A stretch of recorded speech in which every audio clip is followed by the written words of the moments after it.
Hello, my name is Bryant Hunt. Today is the 24th day of May, 2022. I wanted to talk to you about something I've always been involved in for the last probably 20 years. Maybe not quite that long, but close to that. Been active in shortwave radio. What is shortwave radio? Well, shortwave radio is a way to communicate through ham radio, that is, or amateur radios, two different names, but the same thing. That is, they communicate with one another by a communication receiver. Okay, and what that means simply is that they receive a signal and they broadcast the signal. So they're similar to radio in some ways, but they're not quite like radio. Okay. They beam off a signal off the ionosphere and bounces off to a particular area where they want to shoot the signal in. So what I'm going to do here is I'm just going to do a short video because actually what it is that CBS News did a report here. I happened to see it today. I don't watch CBS News, but I thought this is really interesting because this is what most people don't understand.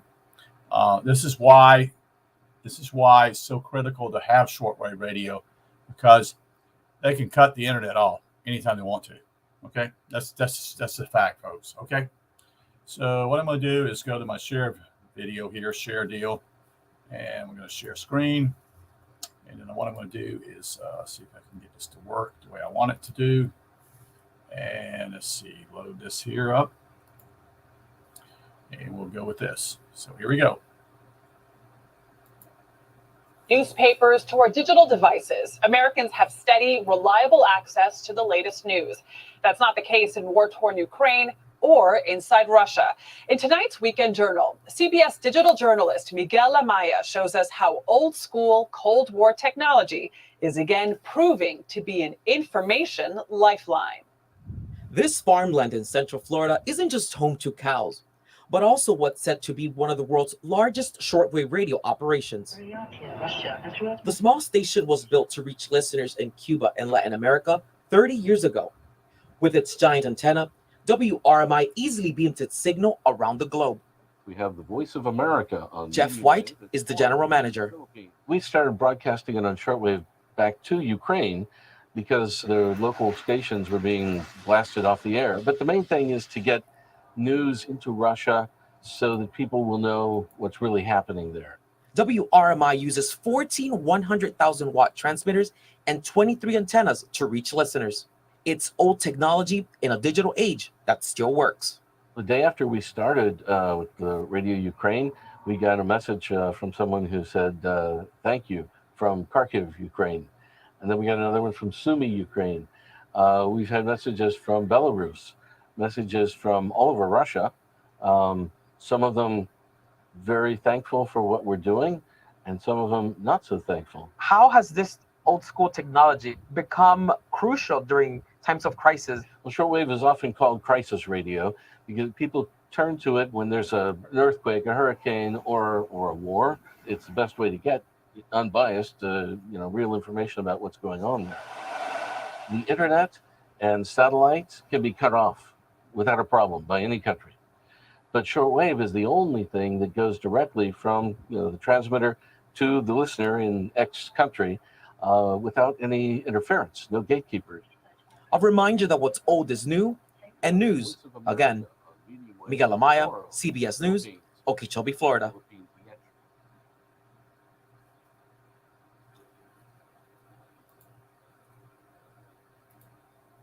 So I just wanted to share that with you guys here. Just wanted to point out this whole idea, something that most people are unaware of. And I thought it was really funny that that the camera shows the dish there as though it's shortwave radio. That's not shortwave radio, folks. That's not how they beam a signal in. Okay, that's a way that they can beam a signal somewhere else here in the United States and then receive it through that particular microwave dish there. But the key is simply is that most are not aware that the antennas are the power. That is the direction. You can shoot directional antennas, the direction signal, I should say, to certain areas with these directional antennas. But you have to have transmitters, and you have to have power to do that. So if you recall what he said here, he says they have 14 100,000, that is 100 kilowatts, that is 100,000 kilowatts signal that shoots out to wherever they want to shoot it at. And it's an antenna farm. That's what it is. And what you saw there is what they call a curtain antenna also. So this is how you can put it. It's like a phase and you can move it. There are also more modern ways of doing that also. There actually is a radio station. That's WRMI they're showing there, which is Radio Miami International. And that's where they got the start, was actually in Miami and beaming signals down to Cuba or into South America. That's how WRMI. What WRMI did was the family radio station that owned this particular place in Okeechobee, Florida, had all these antenna and transmitters. So what they did is simply they were up for sale. That is, this was WAM. I think it's W. It was just called Family Radio, is what it's called, but it had a particular logo, and they've been doing it for a long time themselves, probably since the '60s, I'm guessing. WRMI is a huge deal. Most stations, they have multiple frequencies to shoot out. So, and they can use what we call empty spaces. If you notice, the frequencies were two frequencies. There was one like 4575 or something of that nature, and then they had one up 15770. So, due upon the propagation, the lower the number is with the frequency number is better at night.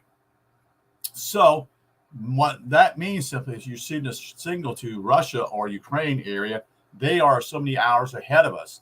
So when they say they're broadcasting at 1930 or 20 UTC, Universal Time Code, or clock, I should say, is that they're sending that signal in at a particular hour in order for them to listen to the radio.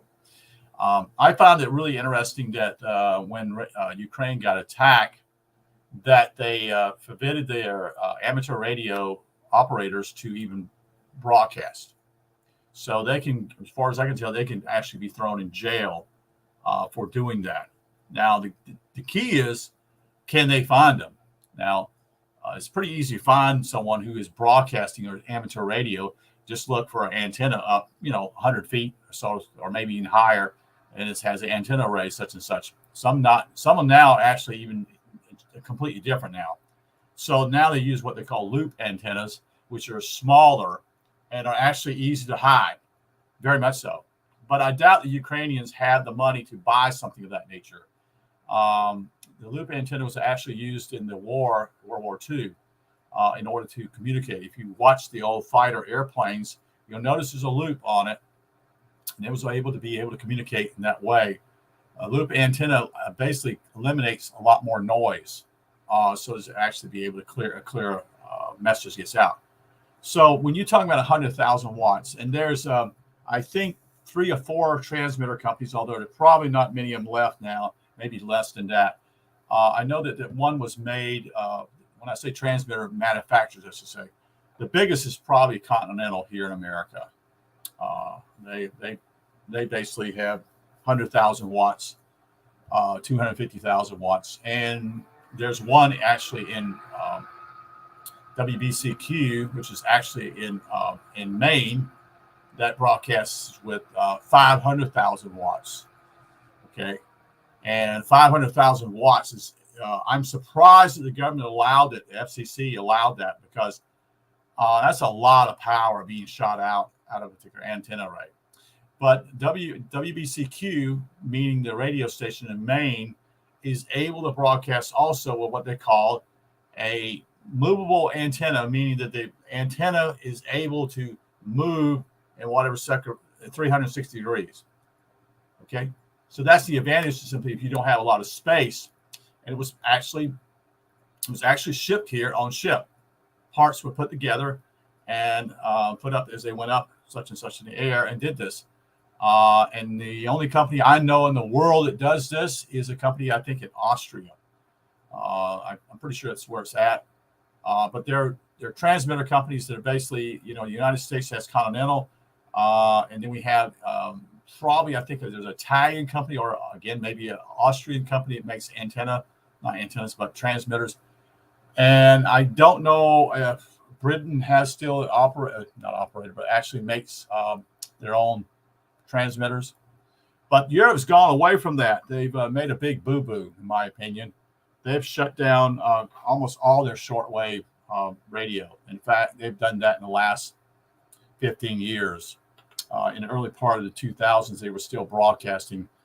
But when the internet came involved, it became lackluster. People didn't pay attention to it. The problem is simply is the internet's not dependable.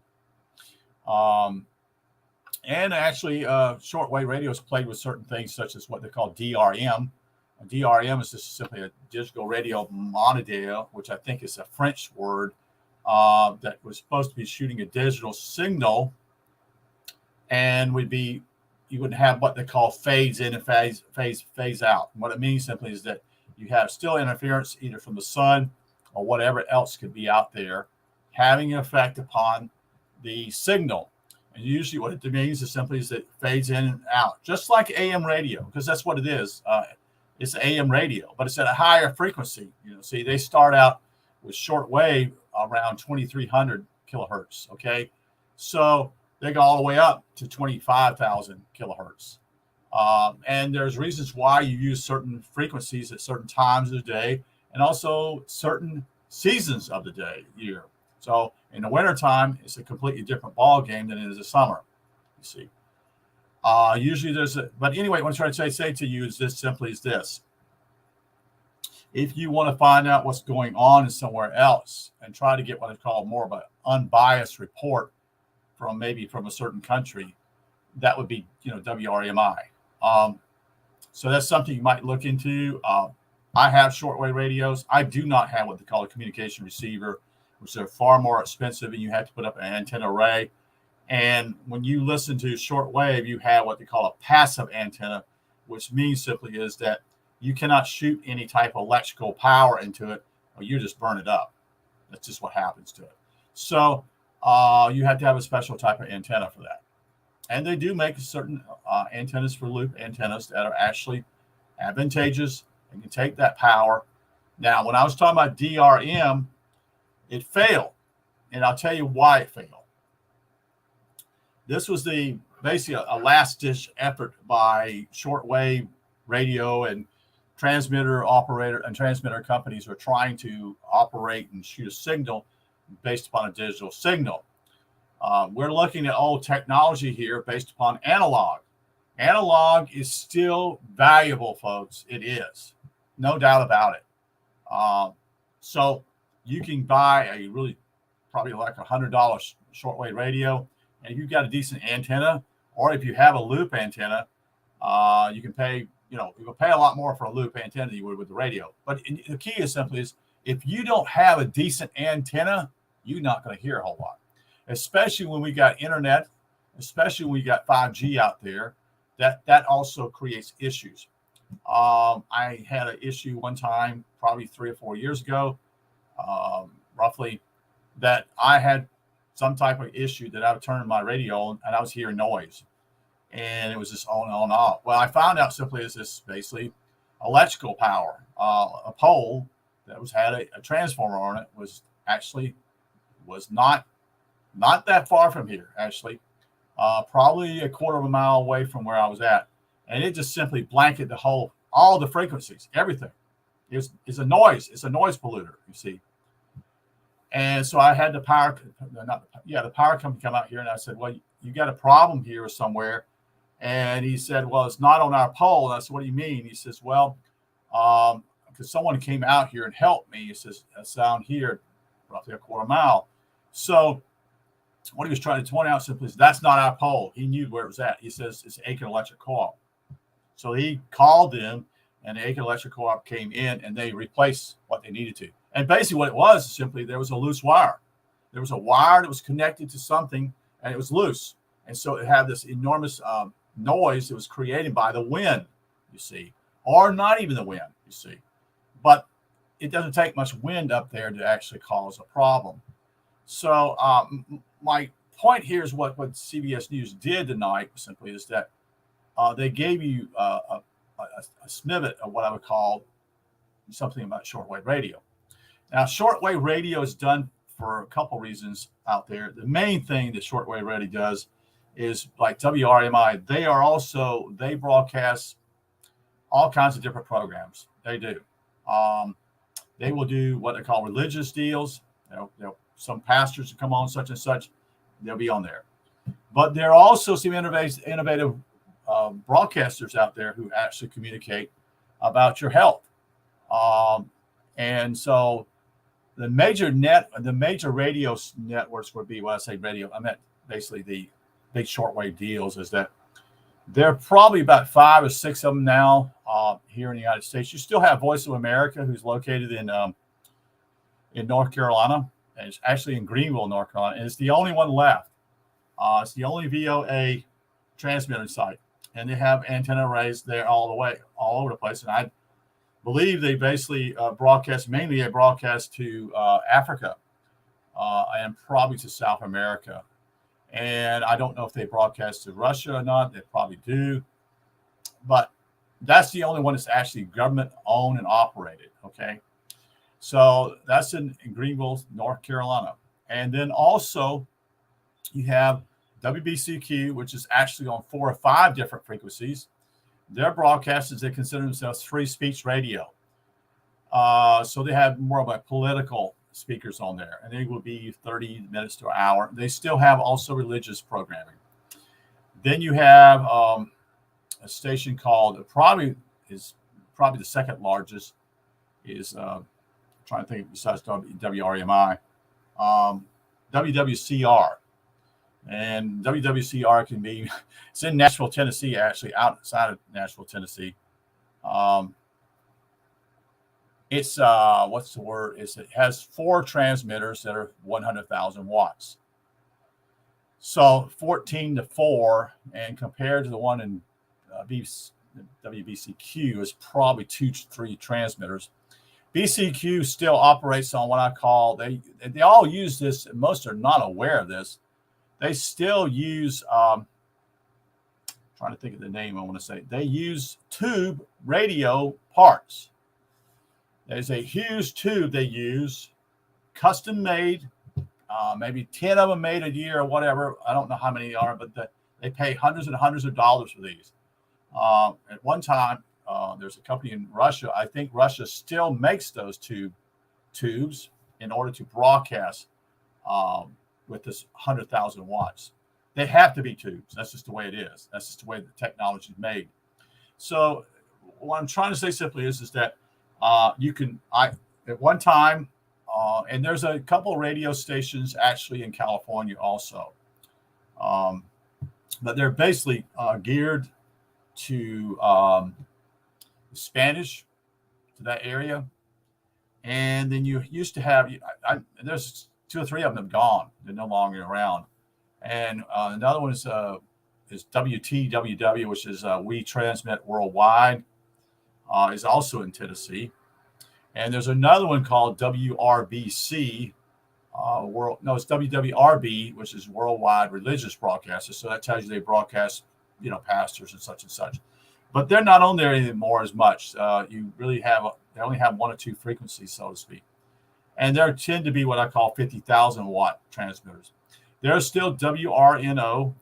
They transmit out of New Orleans, but they got hit really bad. If you remember the whole situation with the Hurricane Katrina came in there, pretty much almost, they had to start over almost. Everything got wet. When things get wet in a electrical deal, it can cause all kinds of issues, especially electrical. You would have to turn the power off, whatever, such and such. And they're located, they're actually further south in New Orleans. That's, you see. So I'm sure their antenna array got all completely torn apart. But I don't think they had basically just one particular antenna array themselves. So it's basically what I'm saying is simply it's probably 6 or 7 operators that are actually communicating that. Actually, the funny thing is that the station they're talking about, WRMI, which used to be Family Radio. Family Radio used to broadcast all over the world. I mean, everywhere. They were huge, and that's why they had 14 transmitters. They were a listener. People paid a lot of money for them to do that. They had preachers on there. The guy who owned it, if you remember, I think his last name was Camping, Champing, predicted that Jesus was come back certain times. And I think he basically predicted that he was wrong. People begin to lose hope when someone does that. It's kind of putting your head in a sling in some way. So what happened was simply is that the listenership dropped because of that craziness of basically predicting Jesus was coming back. So you could actually buy most of the radios now. The radio I have here at home is made by a company called Eaton. It was made back in 2004 or 5. It can use a telescope antenna or either a antenna from outside. So it has a way of actually connecting to that. It's AM, it's FM, it's shortwave. It's also was designed, but I don't use it, but it was used for satellite radio for I want to say XM radio, something of that nature. So I might be wrong about that. But that was very popular in people's cars, you see, but didn't really catch hold here, such and such. And people do that. They spend money for that. They pay a monthly fee for that. But it's just an explanation of what goes on with shortwave radio. Most people are unaware of what the BBC was involved with in World War II. The BBC was the primary powerhouse beaming their signals into the war in Europe.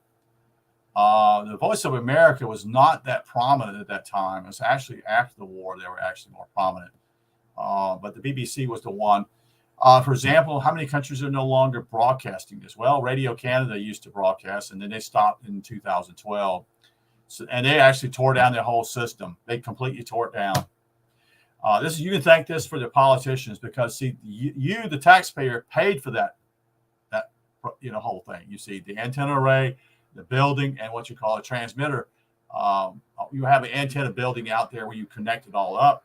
You have what you call a building where you broadcast out of. Sometimes that broadcast actually is not there even on the premises, and it's actually remotely broadcast, you see.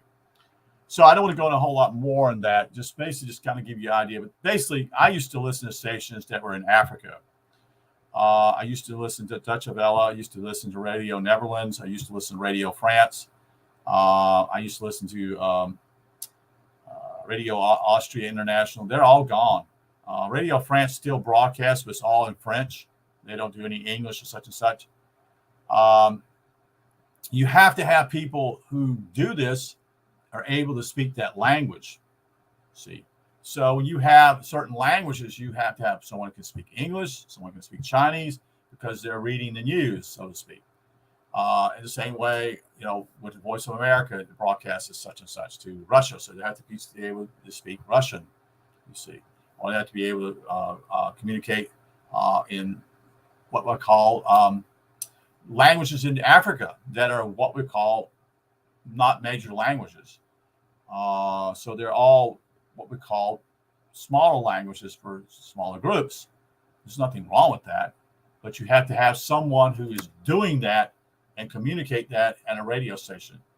So a lot of times, simply these radio stations do this simply. They'll have what they call a studio, and they'll broadcast that in the studio, and then that signal is shot to the, like say, Voice of America is probably, I don't know if they are located in Greenville or not. That is the studio, could be, probably are. As you saw, WRMI, there is Jeff White who's actually there. How cheap is it to do? Well, for WBCQ, you only pay, I think it's $50 or $60 per hour. So you can actually broadcast on BCQ for $50 or $60 an hour. What a deal. That's not a lot of money, folks, really. If you're able to communicate to a wider audience, depending on what audience you want to point out to, that's pretty cheap, really is. But BCQ basically has a 50,000 watt transmitter, and I think they've got the 500,000 watt one. But that 500,000 watt one was not bought by BCQ. BCQ is basically the middleman. There were people who spent millions and millions of dollars for this 500,000 watt transmitter and the antenna. We're talking millions and millions of dollars put up there. And they've had issues with it because it's pretty sophisticated. So it's not, again, like I said, it's not analog. So you can buy a radio, a good radio. Unfortunately, Sony was a major maker of what we call portable radios. They're no longer doing that. They're not doing it at all. So what's happening? There's not any U.S. companies. In fact, U.S. companies, the only ones that are involved in are the ones that do the communication receivers. And a couple of them are basically, well, used to be, one was in Tennessee. I don't think they're in business anymore. It's called Tintech.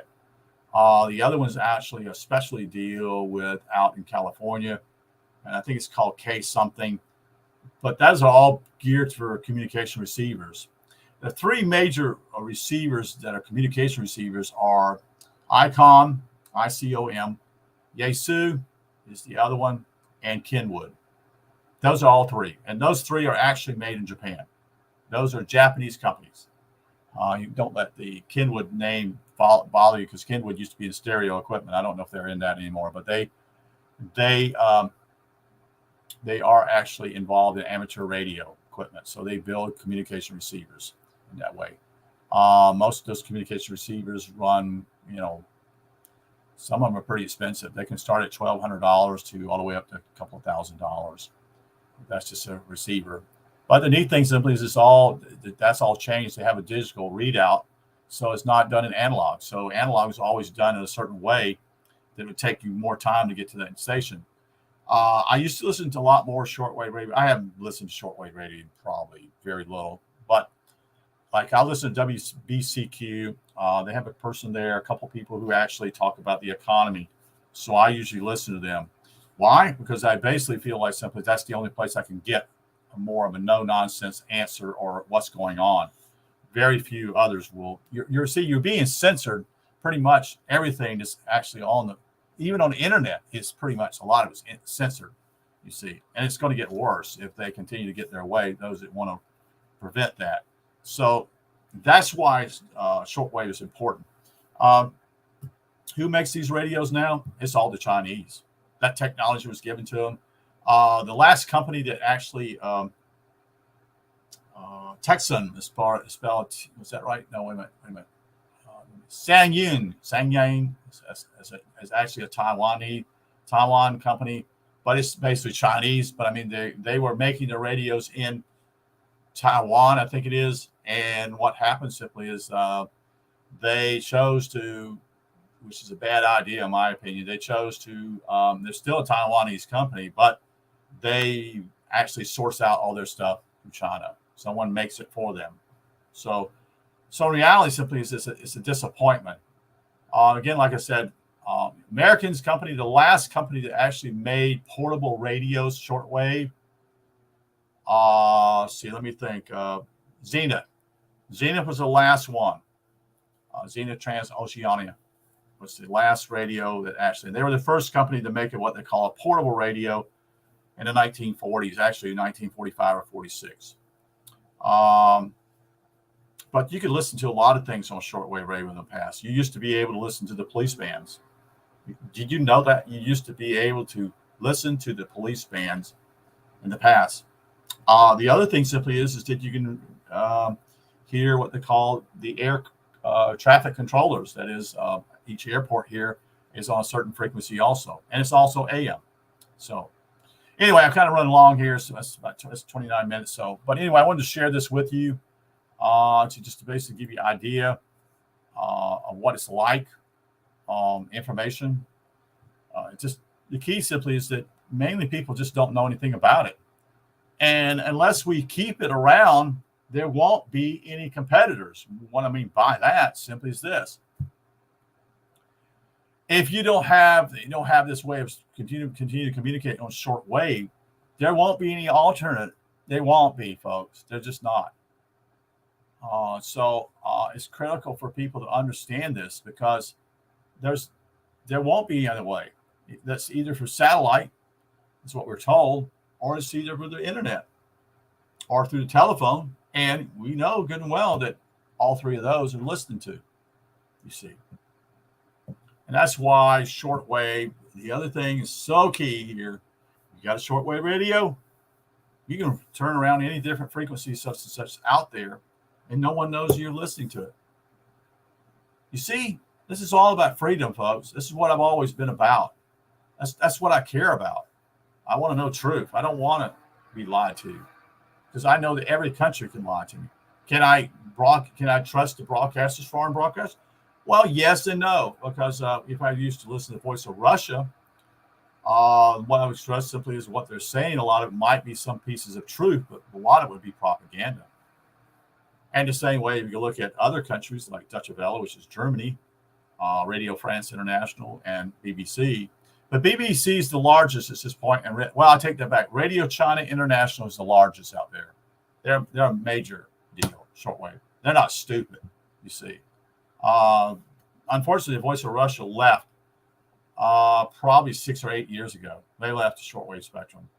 And the BBC. Those are the two major ones. Even the VOA is nowhere near what it used to be 10 years ago. So also there were countries like Zimbabwe broadcast on shortwave. South Africa did. Used to be, I think still actually Nigeria still does. When what's his name was in broadcast, I mean, when he was still in power in Libya, they broadcast on shortwave. That's all gone because of a war. Destroyed everything. They destroyed the whole country, to be honest with you. And they used to be Cairo used to be on the broadcast. Israel used to be on there. Syria used to be on there. Iran is still on. Iraq is gone. Kuwait is still there. Saudi Arabia is still on shortwave. So there are some out there, but it's far less than it was 20 years ago. Far less. And actually, a lot of European countries had their own basically antenna array actually in Africa. They had put that kind of money in there. They've been there from basically since the 1920s or 1930s, maybe. And they would broadcast that way. There is a large, actually, Christian broadcaster actually in Africa. I think it's in Nigeria. And they broadcast, I think, 100,000 watts too. But, you know, Chad used to have a radio. They used to have shortwave radio. And, I mean, there was these small countries have it. There still is actually shortwave radio in South America, but nowhere near what it used to be. A lot of them are not even government operated. Brazil is on shortwave radio. And that's probably the only major country that's actually on shortwave. So anyway, I hope that you enjoyed the broadcast. If you have any questions, I'd be more than delighted to answer them, try to give you some answers to them. I've been in this whole thing, like I said, for over 20 years, but I'm not in it like I used to be, because I used to listen to a lot of these foreign countries, and I enjoyed it. I used to listen to Romania. Actually, Radio Romania is one of the last major countries out there to actually broadcast what I call semi-large, not a huge one, and the Voice of Turkey also.